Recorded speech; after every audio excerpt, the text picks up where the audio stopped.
Hello and welcome to another retro or underdog game review. In this case we've certainly got an underdog game. It's not retro by any means. City Car Driving Home Edition. Some people may say this is more of a simulator, but at the end of the day it's software that runs, it has no real purpose, so I'm going to call it a game. There's a whole bunch of different modes. Obviously there's career, and in career you work your way up through the grades, being given specific missions to do, starting off with driving school. You can see I haven't scored very highly in any of these. I've only gone through them all once. And then working your way up through to the experienced and professional levels with various different missions. The most fun one that I find though is just free driving. So you can set your location. In this case we'll go Modern District. We can select the car. Now it comes with quite a few cars by default, and there's also quite a few add-on cars that can be downloaded from the website's forums that third parties have created for the game. So obviously the cars aren't branded. This is a Holden Commodore, but they've taken away any badges or branding, as obviously there are license restrictions around the names, so they're just referred to as cars. So as you can see there's a few to choose from, all based on real cars. That's the DeLorean, which is an add-on. You wouldn't know it. The model and the interior are outstanding, and I will show you this car shortly. Toyota Corolla, the Ford Ute, and we'll use the Commodore now as an example, and we'll pick a nice colour. I will go with the red. So you can set the weather and time, and you can also set little mini missions, which basically means the game will pick somewhere random on the map and say turn left, turn right, turn left, turn right until you get there, and then give you points if you get there. Loading times aren't too bad. They're a little bit longer than I would have expected, but it does seem to load the entire map in one go, so I guess it's not too bad. I'm not running on solid state disks here, so that will obviously have an effect. So this is obviously the interior of the car. You can see the missing Holden badge in the steering wheel, but the interiors are very, very good. They've really put a lot of effort into the interiors, which is great because I like to drive from an interior point of view. The only thing I do find with this particular interior is the chrome is a little bit distracting, as it tends to, even at night, it's very reflective. So that's the interior. Obviously we can see out the front window. There's a few different points of view that we can view, and obviously we can see outside as well. So I'll just grab my steering wheel,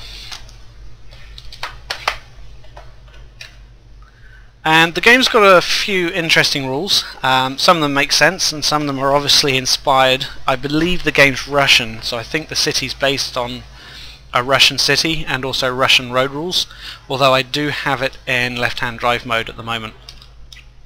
So a few of the rules are: you have to have your safety belt on before you start driving, you have to have your lights on low beam at all times, and a really interesting thing is all the cars have actually got two forms of low beam as well as high beam. I believe it's supposed to be like a parking light system, so you've got park lights and then your low beams, but in reality when you look at the cars it looks like you've just got two brightnesses in the low beams and one in the highs. So we will start the car and put our safety belt on. And these are all just, I've just left these as keyboard shortcuts, they're not mapped onto my steering wheel.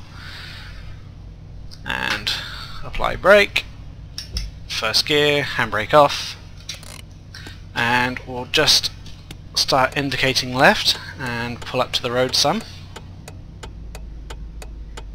And it's complaining that I did forget to turn on my low beam, so I've done that now. So we've got a nice clear road, so I will, oops, mounted the curb a little bit there. It does take a bit of getting used to the controls. The steering wheel has certainly made it a lot easier, but it is very, very sensitive. So we'll just wait at this red light. There are pedestrians, and yes, for you Grand Theft Auto people, you can run the pedestrians over. but obviously if you're on a mission you will get penalised for that. There are police cars in the game, but I've never been pulled up. I'm not too sure if they can pull you up or not. So we'll just drive along a little while.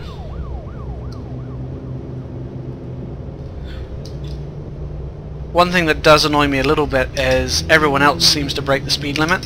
So this is obviously 60k zone, as it keeps complaining, and everyone else is obviously doing much more than 60k's.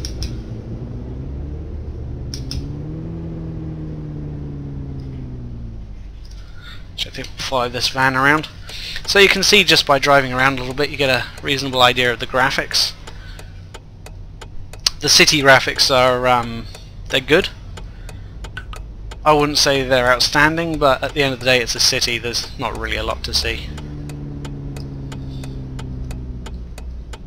Try not to mount the curb again this time. Complaining that I'm not going fast enough. Oh, we're onto the motorway up here.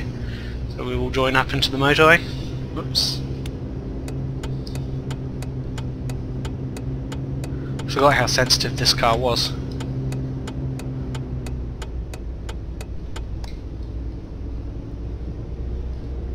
Don't know why this guy doesn't speed up for the on-ramp, but there we go. Quite a few points to see. There's gas stations, there's an airport, which I think might be coming up straight ahead of us there. That's good, buddy. You stop on an on-ramp. Well done.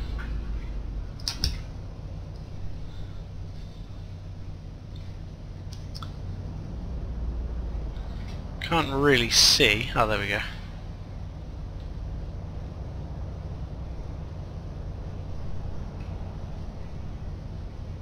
There he goes.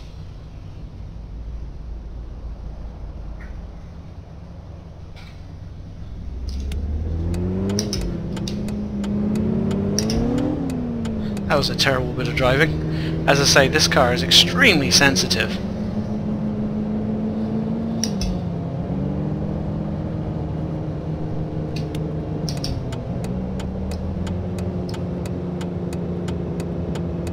Oops.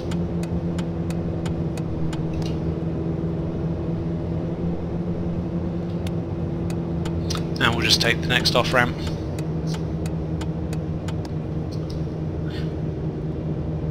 There is a GPS system. I haven't done a lot with it yet.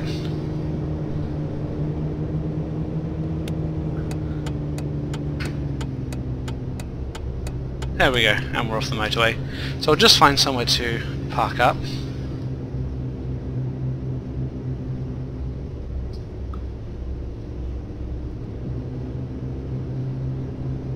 There is an area somewhere to park up.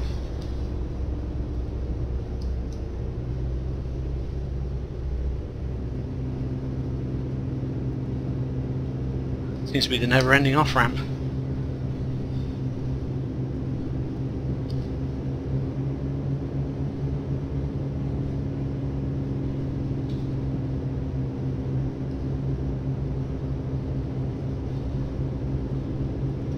I think there's a spot up here I can pull over.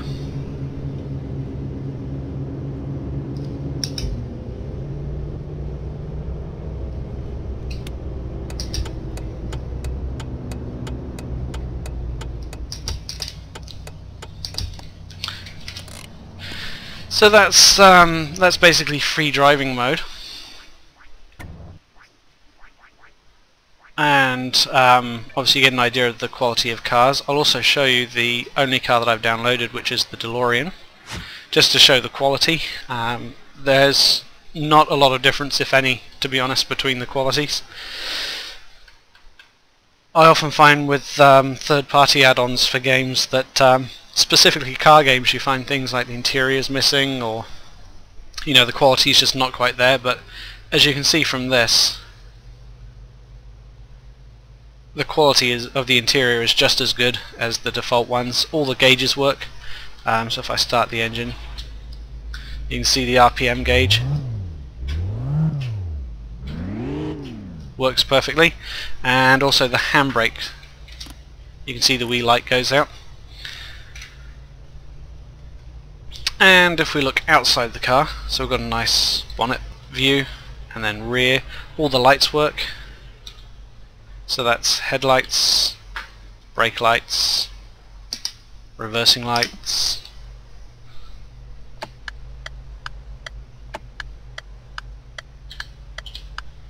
I've forgotten what the hazard light button is. There we go.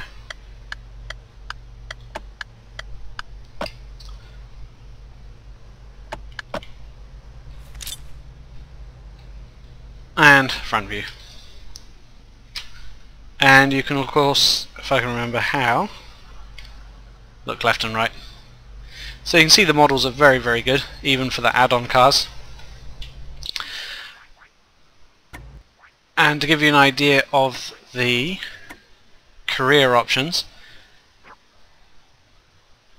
we will pick, so these ones are basically just going through basic driving skills, but we'll pick this. This is a really good one, yard driving, and it's very difficult. So the story is, you're in this apartment complex and you can't find the way out. You don't have any GPS, so you've got to find your own way. And the cars are quite tightly packed, so it's not as easy as you'd first think. So we'll turn on our low beams to start off with. Seatbelt.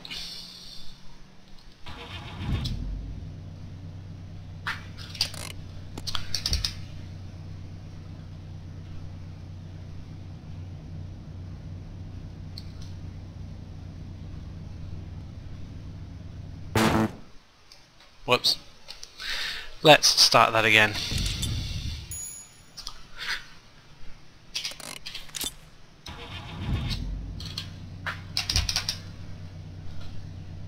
There is a van parked right in my blind spot there.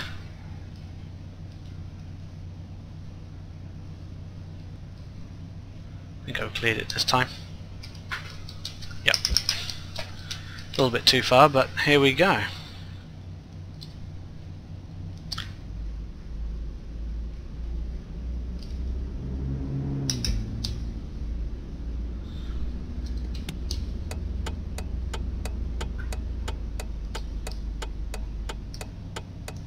One thing to be aware of is there's quite a few pedestrians around here, so we'll try and avoid those. And as you can see, you have to start going through these narrow gaps between cars, and they get narrower and narrower.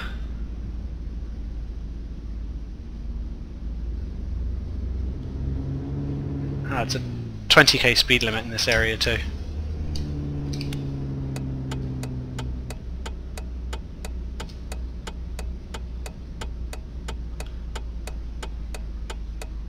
Here's an example.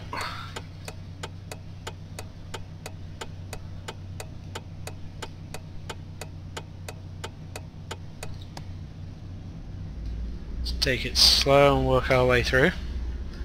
Those slalom driving skills come in handy.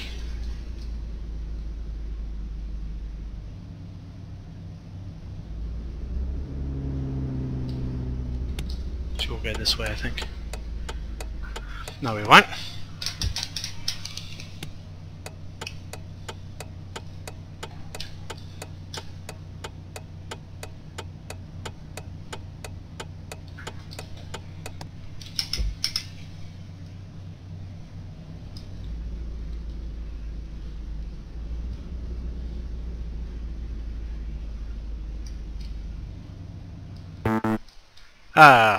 So as you can see, there's quite a few different challenges. That's probably one of the hardest that I've done so far. This one was quite easy, although for some reason it complained that I didn't indicate when I was indicating. I have found a few bugs when driving various different courses and bits and pieces, where the car will just suddenly take off. Like, it will literally lift off the ground for no reason and say you've had an accident, even though, you know, you could have been stopped at the time. So this is a really good one to test your skills.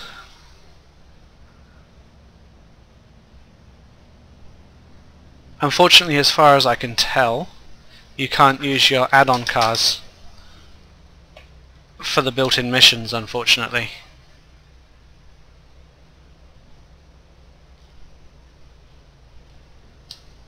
Try not to hit those cones.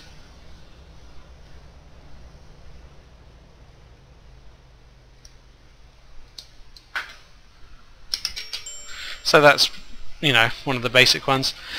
So hopefully you found this review helpful. The game is, in New Zealand dollars, is about $30. It's about 25 American dollars. I think it's well worth it. It's a nice cheap price for a game that I've had a lot of fun out of.